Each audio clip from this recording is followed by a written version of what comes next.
Samosa, role sheet या मांडा पट्टी की बची हुई साइड्स का क्या करें? यकीनन आप में से बहुत से लोग इसी तलाश में होंगे कि इन लेफ्ट ओवर का कोई नया यूज हो जो अनोखा भी हो और मजेदार भी। तो आज हम समोसा शीट की कटिंग से बचने वाले इन साइड्स की ना तो पापड़ी बनाएंगे और ना ही इनको कोटिंग के लिए यूज करेंगे, बल्कि इन लेफ्ट ओवर टुकड़ों से मजेदार सी रेसिपी बनाएंगे जो खाने वाला भी पहचान नहीं पाएगा कि आपने इतनी मजेदार सी रेसिपी जो है वो समोसा शीट के लेफ्ट ओवर साइड से बनाई है। बिल्कुल जीरो कॉस्ट होगी और मिनटों के अंदर समोसे भी बन जाएंगे और एक प्रॉपर इफ्तार मील भी बनकर तैयार हो जाएगा।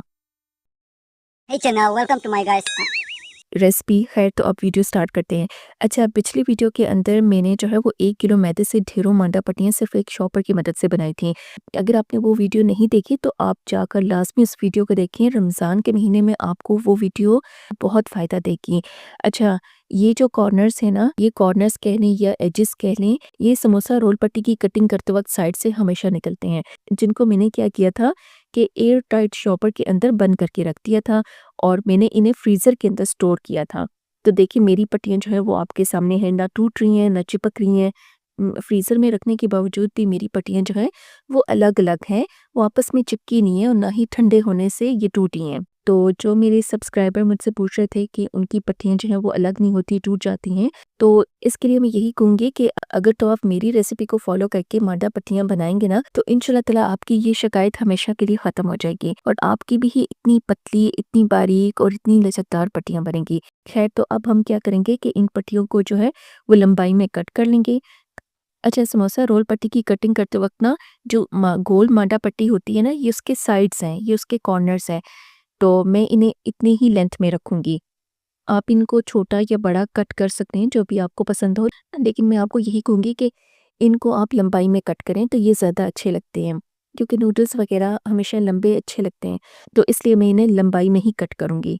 मैं इन्हें दरमियान से छोटा नहीं करूँगी। तो अब मैं इन तमाम पट्टियों को कटिंग करने के बाद आपको दिखाती हूँ।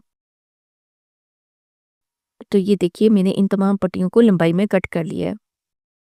अच्छा, तो समोसा पट्टी या मांडा पट्टी नूडल्स बनाने के लिए मैं यहाँ 1 कप मटर लूँगी, शिमला 1 बड़ी, गाजर 2 अदद, बंद गोभी छोटा आधा फूल और थोड़ी सी हरी मिर्च भी लूँगी और मुर्गी का 1 सीना। तो अब मैं यहाँ एक कढ़ाई लूँगी और इसके अंदर 4 से 5 खाने के चम्मच जो है वो कुकिंग ऑयल ऐड करूँगी। अब इस तेल के अंदर 1 खाने का चम्मच लहसुन का पेस्ट शामिल करूँगी और लहसुन को तेल के अंदर हल्का सा फ्राई कर लूँगी ताकि इसका कलर जो है वो चेंज हो जाए। और लहसुन जब थोड़ा सा सॉफ्ट हो जाए तो फिर हम इसके अंदर चिकन को शामिल करेंगे। तो बस अब हम क्या करेंगे कि इस चिकन को उस वक्त तक पकाएंगे जब तक इसका अपना सारा पानी ड्राई नहीं हो जाता और चिकन का कलर चेंज नहीं हो जाता। तो अब इस चिकन के अंदर हस्बे ज़ायका नमक शामिल करूँगी। तो ये देखें अब चिकन का अपना सारा जितना पानी था वो ड्राई हो चुका है और इसका कलर भी चेंज हो चुका है। तो अब हम इसके अंदर मटर शामिल करेंगे। अच्छा, मटर जो है इन्हें गलने में हमेशा से काफ़ी टाइम लगता है, लेकिन अगर तो आप सालन बना रहे हैं ना, तो आप पानी डालकर इन्हें दम देंगे तो ये गल जाएँगे, लेकिन इसके बावजूद भी इन्हें गलाने में काफ़ी टाइम लगता है। लेकिन जो मटर मैंने अभी चिकन के अंदर शामिल किए ना, इन्हें मैं बिल्कुल भी ज़्यादा नहीं पकाऊँगी, बस 1 से 2 मिनट के लिए इन्हें मिक्स करते हुए पका लूँगी, क्योंकि मैंने इन मटरों को जो है बगैर पानी इस्तेमाल किए एक ही बार में उबाल भी लिया था और मिनटों में इनका छिलका भी उतार लिया था। इसकी मुकम्मल वीडियो मेरे चैनल पर मौजूद है, आप ज़रूर देखिएगा। अच्छा, यहाँ मैंने मटरों को जो है वो चिकन के अंदर 1 से 2 मिनट मिक्स करते हुए पकाया है, इससे ज़्यादा मुझे पकाने की ज़रूरत नहीं पड़ी। तो अब मैं क्या करूँगी कि इसके अंदर 1.5 खाने का चम्मच चिकन टिक्का मसाला शामिल करूँगी और साथ ही बाकी की सब्जियों को भी चिकन में शामिल कर दूँगी और इन सब्जियों को अच्छे से मिक्स करते हुए पका लेंगे। तो अब मैं 1 खाने का चम्मच चिकन पाउडर का शामिल करूँगी और साथ ही इसके अंदर 1 कप टमाटर पेस्ट जो है वो शामिल कर दूँगी।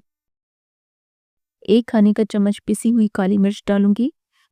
तो बस अब मैंने तमाम मसाले डाल लिए हैं, तो अब मैं इन सब्जियों को और चिकन को अच्छे से मिक्स करते हुए 2 से 3 मिनट के लिए तेज़ आंच पर पकाऊँगी। अच्छा, जब भी मैकरोनी या पास्ता बनाएँ तो उसमें हम लोग ज़्यादा सब्जियों को नहीं पकाते, बिल्कुल हल्का-सा सब्जियों को पकाना होता है जिससे उनका कच्चापन थोड़ा-सा दूर हो जाए। और मटर तो ख़ैर जो तरीका मैंने आपके साथ शेयर किया उस तरीके के बाद तो आपको मटर गलाने की ज़रूरत ही नहीं पड़नी। तो अब ये सब्जियां जो है वो रेडी हो चुकी हैं।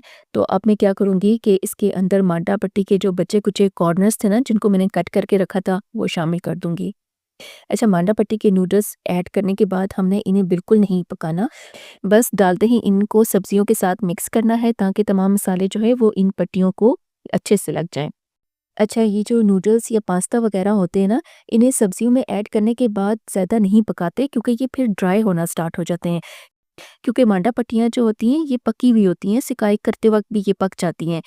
तो इसलिए हम क्या करेंगे कि मांडा पट्टी के नूडल्स सब्जियों में डालने के बाद हम इन्हें जस्ट मिक्स करेंगे और अब मैं गैस के फ्लेम को नीचे से बंद कर दूँगी और आखिर में इनके अंदर 2 खाने के चम्मच जो है वो सोया सॉस के ऐड करूँगी ताकि ये थोड़े से जूसी रहें। तो लीजिए, मज़ेदार से मांडा पट्टी नूडल्स जो हैं वो तैयार हो चुके हैं। आप यकीन जानिए कि आपके घर में इफ्तार हो या आपके घर में मेहमानों की दावत हो, बेफ़िक्र होके इस रेसिपी को ज़रूर बनाएँ। यकीन जानिए कि मेहमान भी पहचान नहीं पाएँगे कि इतने मज़ेदार नूडल्स जो हैं वो आपने बचे-कुचे मांडा पट्टी के टुकड़ों से बनाए हैं। जिन्हें आप हमेशा से सिर्फ़ पापड़ी के लिए यूज़ करते थे या फिर ज़्यादा से ज़्यादा इन्हें चिकन वग़ैरह के कबाब की कोटिंग के लिए जो है वो यूज़ करते थे। लेकिन मेरी आज की वीडियो के बाद आप हमेशा से ये जो मांडा पट्टी के लेफ्ट ओवर्स होते हैं ना, इनसे नूडल्स बनाना प्रेफ़र करेंगे। एक बार ज़रूर इस रेसिपी को ट्राई करिएगा, आपको मज़ा आ जाएगा। बहुत ही मज़ेदार से बनकर तैयार हुए हैं और ये ज़ायके में भी जो है वो दूसरे जो आटे के नूडल्स हम लोग बनाते हैं ना घरों में, उससे कई गुना ज़्यादा है।